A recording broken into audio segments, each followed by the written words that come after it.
Margaret Kuhlman of Soul Astrology. As I look at this new moon in Aries chart, my eyes keep being drawn to Mercury and Neptune in Pisces. Mercury is our communication with each other, it's how we think. It's been hovering over Neptune for a couple of weeks, and it's just drawing away. So all of that connection with the emotional, psychic, spiritual world, which has been our recent experience, will have added to us. We are more than we were.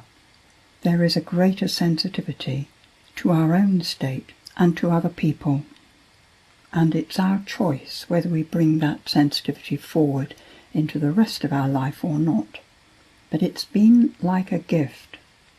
As I've said in the letter, it enables us to be clearer about how the people we relate to reflect us, so that if something is coming at us, some emotion or strength of expression or particular situation in our face that we have to deal with, there will be something there that we already have inside us, and it's kind of showing us to ourselves things we may not necessarily want to know, but we need to know. And when we can accept that, when we can find what it is that's being reflected and just accept and be with it without judging ourselves for it, judging ourselves up or down, just an acceptance, the situation tends to resolve. If the situation itself doesn't disperse, we just become unworried by it and stop thinking about it. It stops being an issue. All this will come with us if we remain aware. What tends to happen when emotional stuff comes at us, or we ourselves feel hugely emotional about something, is we think it's about what's out there, and we don't take time to check whether it isn't something inside that's wanting to be recognised and seen, acknowledged. So here I am looking at Mercury and Neptune and seeing how they sextile Saturn, South Node, Pluto, that group. Pluto has been over the South Node this last few days, just drawing away from it now. In fact, it's been there for a while. It's as though stuff from the past is being pulled up by the roots so that we can deal with it. So this ability to see why it might be coming up is incredibly useful. Saturn is there teaching us, showing us how the thing works, and Pluto is holding our face into it so that we can't ignore it. And the sextile is showing that that beautiful angelic influence of Neptune is right at our shoulders, helping us every step of the way. The fact that it's a new moon in Aries is interesting, and that it squares that Capricorn bunch. So we really are being focused inwardly. It's about ourselves. And perhaps some of that difficulty from the past is places where we have not been honest, where we have not said what we wanted or how we felt. So there may be an impulse to speak out, and Aries can be quite forceful, over-assertive, especially when it feels that it's liable to be facing opposition, which the square could bring. So the gentle softness of the Pisces Mercury becomes really invaluable, being able to ask kindly or state our situation without emotion clouding it or frightening other people. Mars has moved into Gemini by this new moon, so the energy is about communication. It is how we do it. Lots of movement, lots of different ideas, lots of flexibility, different ways of expressing ourselves.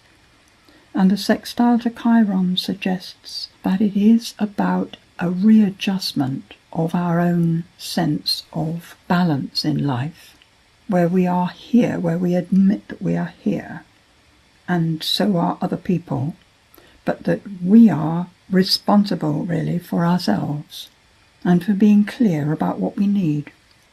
The Mars in Gemini is offering us the assurance that there are plenty of different ways of expressing the same thing, and the way that works in communication is going to take the other person's point of view into account. All this time Venus will be moving through Pisces and doesn't get to Aries until just after the full moon. In the full moon chart we find that Mercury has moved into Aries by then and is fast approaching Chiron. So those very first days after the full moon, we will have first Mercury over Chiron and then Venus into Aries and over Chiron. But in the chart itself we still have the Pisces influence, and it's making a beautiful quincunx to the moon in Libra, the very last degree of Libra, as though that sensitivity of feeling enables relationship to reach the deeper level as the moon goes into Scorpio. The beauty of Venus in Pisces, it often seems to me, is that love is recognizable in any form. There are no boundaries to the loving, and Venus tends to show us love in the way that we can experience it. So we all have Venus in our different signs, and there are 12 different ways of seeing love. Pisces sees love everywhere, if that is their focus. So it breaks down the barriers between people. When you can see where another person is without judging, there is a compassion for their viewpoint, a compassion for what may be difficult for them. So that quincunx to the moon in Libra seems to be completing something in the balance of relationship.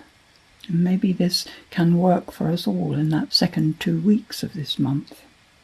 And then Venus goes into Aries, and there can be the statement of our own truth from inside, and the healing as Venus follows Mercury over the Chiron, the inner healing.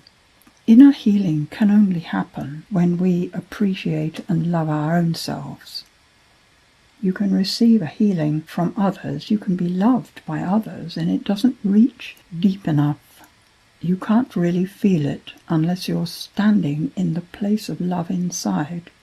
So we have to get into that place of loving, and then we realize that we are as lovable as everyone else and everything else in the universe. That love is the allness of existence. Neptune continues to sextile the Saturn and South Node. So it's as though all through this time, and actually through the next few months, we have spiritual support to move from the difficulties we've set up in the past through into a mutual caring and conserving in the future, the North Node in Cancer. By the full moon, Jupiter will be retrograde, so its growthful influence diminishes somewhat. Until September it will be retrograde, and then its forward movement will be very fast. Through November it'll complete Sagittarius, and then at the beginning of December into Capricorn. Quite a change from planning and experimenting to committing ourselves to actually growing what we've been wanting to plant. But that's later in the year. For the time being, the plans that we may have had uppermost in the beginning of this year perhaps have to go on one side because other things become more important temporarily. As the new moon chart is the chart for the month, what strikes me most is what struck me first: Mercury on Neptune, trining the North Node, sextiling the South.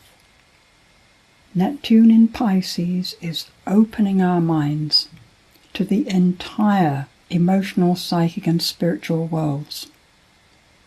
It's so important that we hold our focus on the best of every situation that we can see. That which is not the best needs acknowledging, but it's so easy to become overwhelmed mentally with the negativity in the world as we see it, as we hear about it on the news. Fear-mongering is everywhere. The world of advertising relies on it. Our job is to accept the whole, to accept what is, to make no judgments insofar as we are able, and plot our course through our lives in accordance with our own inner needs and guidance. And I wish us well with this. Be yourself to the best of your present ability. You are enough to fulfill your place in life. Focus from your heart on the beauty of being.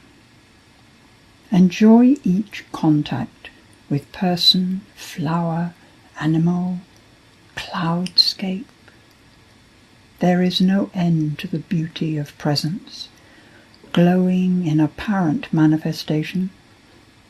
All it needs is your aware presence to share the loving smile